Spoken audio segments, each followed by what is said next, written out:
राजनीति में हर किसी को वोट चाहिए और यदि वो वोट थोक में मिल रहा हो तो कहना ही क्या। जी हाँ, एक साथ यदि किसी को किसी वर्ग का वोट मिलता है तो राजनीति उसके लिए अनेक प्रकार की सुविधाएं देने को भी तैयार होती है। भारतीय राजनीति में भी एक शब्द वोट बैंक का पर्याय बन गया और वो शब्द है अल्पसंख्यक। नमस्कार, मैं हूं विवेकानंद शर्मा और आप देख रहे हैं the Vivek views. The Vivek views के इस एपिसोड में हम चर्चा करेंगे भारत की राजनीति में किस प्रकार से अल्पसंख्यक का ये शब्द आया, ये संविधान में किस प्रकार से परिभाषित किया गया है और अल्पसंख्यकों के नाम पर किस प्रकार की राजनीति की गई है। इन सब विषयों पर चर्चा करें उसके पहले आपसे निवेदन ये करना चाहता हूं कि यदि आपने अभी तक द विवेक व्यूज़ को सब्सक्राइब नहीं किया है तो सबसे पहले हमारे चैनल को सब्सक्राइब कीजिए, बगल वाली बेल आइकन की घंटी दबाइए जिससे लगातार आपको हमारे वीडियो मिलते रहें। तो हम बात कर रहे थे अल्पसंख्यक शब्द की। जी हाँ, संविधान में अल्पसंख्यक शब्द का उल्लेख अवश्य किया गया है, लेकिन संविधान में अल्पसंख्यक शब्द को परिभाषित नहीं किया गया है। और जब संविधान में अल्पसंख्यक शब्द की परिभाषा नहीं दी गई तब ये कहा जा सकता है कि बार बार में कई बार ऐसी स्थिति परिस्थिति बनती है कि लोग अल्पसंख्यक शब्द की परिभाषा अपने तरीके से करने लगे हैं, क्योंकि इस संदर्भ में एक सामान्य बुद्धि के अनुसार हम यदि चर्चा करें तो हम कह सकते हैं कि जो संख्या में कम हैं वे अल्पसंख्यक हैं। लेकिन कितने कम हैं और उसका आधार क्या माना जाए? क्या उसका आधार केवल पूजा पद्धति है? इस बारे में यदि हम बात करते हैं तो हो सकता है आपको बात कुछ अटपटी लगे, लेकिन सनातन परंपराओं को मानने वाला जो बहुसंख्यक समाज है, उस बहुसंख्यक समाज में भी अनेक देवी देवताओं को मानने वाले अलग अलग जाति वर्ग समाज हैं। क्या वे जाति वर्ग समाज भी अपने आप को अल्पसंख्यक कह सकते हैं? कोई एक वर्ग भगवान देवनारायण को मानता है, कोई एक वर्ग तेजा जी को मानता है, कोई एक वर्ग गोगा जी को मानता है, कोई एक वर्ग रामदेव जी को मानता है, कोई एक वर्ग भगवान मीनेश को मानता है, कोई एक वर्ग परशुराम जी के प्रति अत्यधिक श्रद्धा रखता है। तो क्या ये सब वर्ग भी अल्पसंख्यक के दायरे में आ सकते हैं? देश में जब जैन समाज को अल्पसंख्यक के दायरे में लिया गया, एक अलग प्रकार का विमर्श चला और वो विमर्श चला कि क्या सनातन परंपराओं से ये अल्पसंख्यक का टैग लगाकर एक वर्ग को अलग किया जा रहा है। आखिर ये अल्पसंख्यक शब्द भारतीय राजनीति में इतना प्रसिद्ध क्यों हो गया, इसको लेकर भी हम आपसे इस विषय पर चर्चा करेंगे। लेकिन जहाँ तक बात आती है भारत की, तो स्पष्ट रूप से ये कहा जाता है कि यहाँ सनातन परंपराओं को मानने वाले लोगों को बहुसंख्यक कहा गया है और अल्पसंख्यकों की बात आती है तो खास तौर पर 6 वर्ग ऐसे आते हैं जिन्हें अल्पसंख्यक कहा गया है। उन 6 वर्गों में पारसी, जैन, बौद्ध, सिख, ईसाई और मुस्लिम, ये 6 समाज खास तौर पर आते हैं। लेकिन ये अल्पसंख्यक आयोग की भी जब बात आती है तो हम स्पष्ट रूप से हमारे दर्शकों को ये बताना चाहते हैं कि सबसे पहले 1978 में केंद्रीय गृह मंत्रालय का एक प्रस्ताव आया। उस प्रस्ताव में एक बहुत ही विचित्र बात कही गई कि देश के जो अल्पसंख्यक हैं उनमें एक असुरक्षा और भेदभाव की भावना है।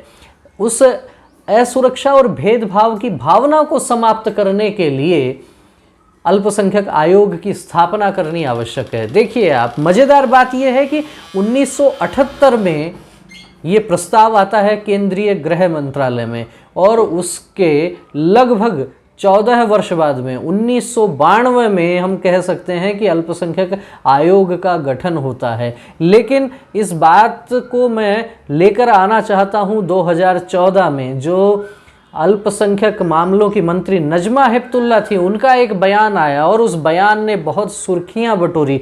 वो बयान इस प्रकार से था, उन्होंने कहा कि अल्पसंख्यक मामलों का मंत्रालय ये सभी अल्पसंख्यकों के हितों की बात करने वाला है, ये केवल मुस्लिम मामलों का मंत्रालय नहीं है। जी हाँ, नजमा हेपतुल्ला के इस बयान के भी अनेक अर्थ लगाए गए। जिस प्रकार से 2014 के बाद में देश में सत्ता परिवर्तन हुआ, उन परिस्थितियों में भी इस बयान के मायने समझे जा सकते हैं। लेकिन सबसे पहले फिर से हम बात वही करेंगे कि 1978 में केंद्रीय गृह मंत्रालय का जो प्रस्ताव आता है, और वो प्रस्ताव ये कहता है कि देश के अल्पसंख्यकों में एक असुरक्षा और भेदभाव की भावना है, तो क्या वो सभी अल्पसंख्यकों में ये भावना थी? अब इस पर चर्चा करने की आवश्यकता है। देश में अल्पसंख्यकों की जब हम बात करते हैं तो बात कर रहे थे 6 वर्गों की। पारसी समाज की हम बात करते हैं तो पारसी समाज के लिए कहा जाता है कि देश में केवल 0.1% उनकी गिनती है। अल्पसंख्यकों में 0.1% अल्पसंख्यक हैं पारसी समाज, लेकिन बहुत ही शिक्षित हैं। ये कहा जा सकता है कि अल्पसंख्यकों में सबसे शिक्षित वर्ग यदि कोई है तो वो पारसी समाज है। दूसरे समाज की बात करते हैं तो जैन समाज की हम बात कर सकते हैं। जैन समाज 1% की माइनॉरिटी है। 1%, केवल 1% अल्पसंख्यक हैं जैन समाज। और देश में यदि संपन्नता और समृद्ध यदि बात करें किसी वर्ग की तो उनमें श्रेष्ठ समाज में हम ये कह सकते हैं कि जैन समाज की गिनती होती है। बहुत ही संपन्न लोग हैं। पारसी समाज 0.1% सबसे अधिक शिक्षित, जैन समाज 1% सबसे अधिक समृद्ध।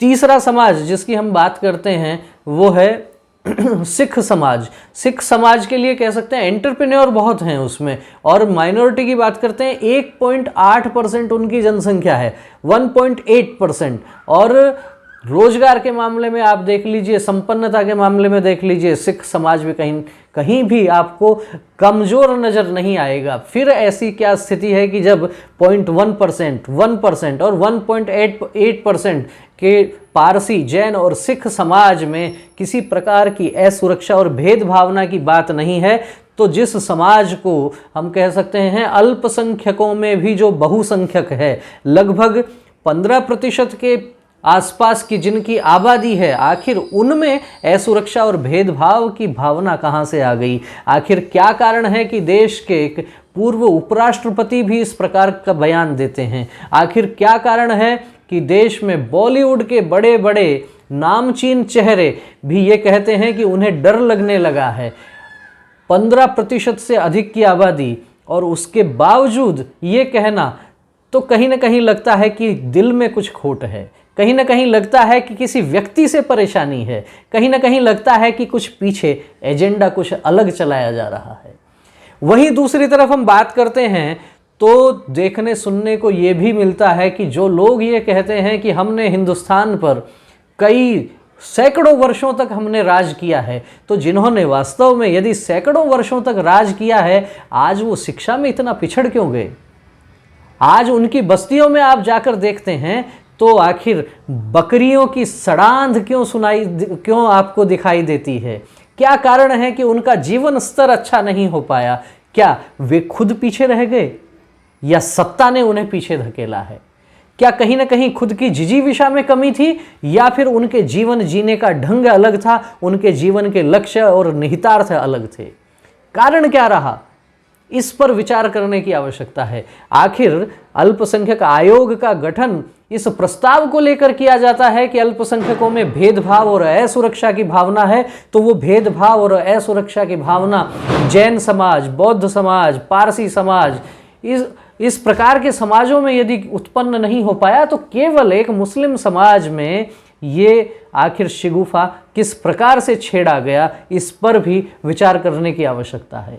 देश जब आज़ाद हुआ उस समय की भी क्या स्थिति परिस्थिति थी, उस पर भी यदि एक नज़र डालें तो ध्यान में आता है उस समय देश में कोई पारसी रियासत नहीं थी, कोई जैन रियासत नहीं थी, कोई बौद्ध रियासत भी सुनने में नहीं आती। सिखों की बात करें तो केवल एक महाराजा पटियाला की रियासत एक सुनने में आती है, लेकिन मुस्लिम रियासतों की देश में उस दौर में भी कोई कमी नहीं थी।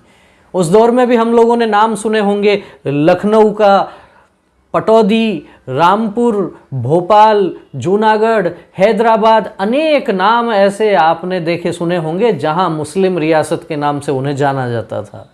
आखिर फिर क्या कारण रहा? इसके पीछे एक बात और भी हो सकती है। देश में जब विमर्श चलता है तो उस विमर्श में से एक बात ये भी निकलती है कि कौन सा समाज अपना लक्ष्य क्या लेकर चलता है। जैन समाज ने लक्ष्य तय किया हमें आर्थिक रूप से संपन्न होना है, पारसी समाज ने तय किया हमें बहुत अधिक शिक्षित होना है, मुस्लिम समाज ने क्या तय किया। आखिर हो सकता है बात आपको कड़वी लगे, लेकिन जब जब देश में बम विस्फोट होते हैं, जब जब देश में दंगे होते हैं, तब कितने पारसी लोगों का नाम सुनने को मिलता है, कितने जैन लोगों का नाम सुनने को मिलता है, कितने सिख लोगों का नाम सुनने को मिलता है और कितने मुस्लिम लोगों का नाम सुनने को मिलता है। ये देश की विडंबना है कि देश में जब सत्ताएं बदलती हैं तो नैरेटिव बदलने के प्रयास किए जाते हैं। एक दौर में देश में भगवा आतंकवाद की भी चर्चा कुछ राजनेताओं ने करनी प्रारंभ की थी, लेकिन उसके खिलाफ जिस प्रकार से देश की जनता ने मुंह तोड़ उनको जवाब दिया, जिस प्रकार से साक्ष्य सबके समक्ष आए, जिस प्रकार से हम कह सकते हैं कि पाकिस्तानी आतंकवादी कसाब जब भारत में आता है, अपनी कलाई पर जो मोली लपेट के आता है, उसके पीछे क्या एजेंडा था, इन सब चीज़ों को भी एक दूसरे से जोड़कर देखने की आवश्यकता है। तो स्थितियां स्पष्ट रूप से ये कहती हैं कि जो अल्पसंख्यक शब्द भारत की राजनीति में इतना जोर शोर से उछाला गया, उसके पीछे कहीं ना कहीं एक वर्ग को सुविधाओं से वंचित रखने की बात कही गई, एक वर्ग को मुख्य धारा में आने से वंचित रखा गया, कुछ डर दिखाकर, कुछ भेदभाव की बातें करके, कुछ अशिक्षा की बातें करके। यदि जैन, पारसी, बौद्ध, सिख, इन्हीं सब समाजों के साथ में मुस्लिम समाज भी यदि शिक्षा को महत्व देता, यदि संपन्नता को महत्व देता, तो हो सकता है देश की स्थितियां कुछ और होती। लेकिन वोटों के भिखारियों को वोटों से मतलब है, और वोट वो थोक में मंडियों में जब बिकने लगते हैं तो देश की स्थितियां बदलती हैं और अल्पसंख्यक जैसे अनेक शिगुफे छोड़कर भारतीय राजनीति को प्रभावित करने की कोशिशें की जाती हैं। आप इस विषय में क्या सोचते हैं? अल्पसंख्यकों के विषय में आपका क्या कहना है और देश की राजनीति के विषय में आपके क्या विचार हैं? ये विचार हमें इस वीडियो के कमेंट बॉक्स में कमेंट करके अवश्य अवगत करवाइए। ये द विवेक व्यूज एक ऐसा माध्यम है जो आपके विचारों को भी स्थान देने के लिए प्रयत्न करेगा, आपके विचारों को भी आवाज़ देने के लिए प्रयत्न करेगा। इसलिए यदि आपको ये वीडियो पसंद आया हो तो इस वीडियो को लाइक कीजिए, अधिक से अधिक इसको शेयर कीजिए और कमेंट करके अपनी प्रतिक्रियाओं से अवगत करवाइए। और यदि आपने अभी तक द विवेक व्यूज को सब्सक्राइब नहीं किया है तो सबसे पहले चैनल को सब्सक्राइब कीजिए। द विवेक व्यूज के अगले एपिसोड में मिलेंगे फिर किसी एक ज्वलंत विषय के साथ, फिर किसी देश के एक प्रमुख मुद्दे के साथ। तब तक आप देखते रहिए द विवेक व्यूज। नमस्कार।